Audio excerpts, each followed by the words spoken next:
નમસ્કાર, હું ધર્મેશ ભંડેરી, પ્રમુખ આમ આદમી પાર્ટી સુરત શહેર, કાઉન્સિલર વોર્ડ નંબર 17 સુરત મહાનગરપાલિકા.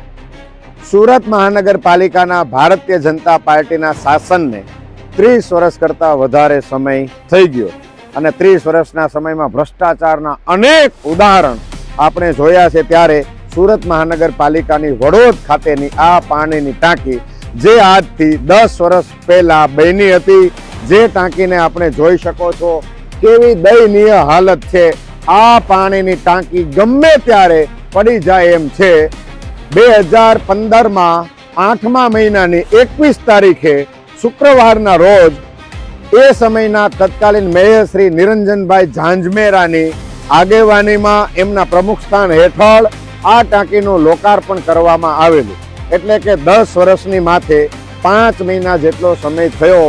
10 વર્ષને 5 મહિનામાં આ ટાંકીની હાલત ખખડધજ થઈ ગઈ. આ ટાંકી ગમે ત્યારે પડી શકે એમ છે. સુરત મહાનગરપાલિકાની અંદર ટેક્સના નાણાં જે લોકો જમા કરાવે છે એ સુરત શહેરની પ્રજા પોતાના પરસેવાની કમાણીમાંથી પૈસા સુરત મહાનગરપાલિકાની તિજોરીમાં એટલા માટે આપે છે, એમને એક આશા હોય કે સુરત મહાનગરપાલિકાના ભાજપના સત્તાધીશો અમારા માટે સારું ઇન્ફ્રાસ્ટ્રક્ચર ઊભું કરશે, અમારા માટે સારી સગવડતા સાથેનું જીવન અમને આપશે.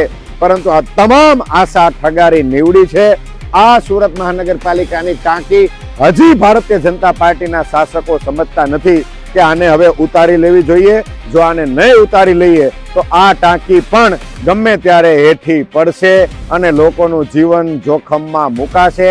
ભારતીય જનતા પાર્ટીના ભ્રષ્ટાચારનો વધુ એક નમૂનો એટલે વડોદ ખાતેની પાણીની આ ટાંકી.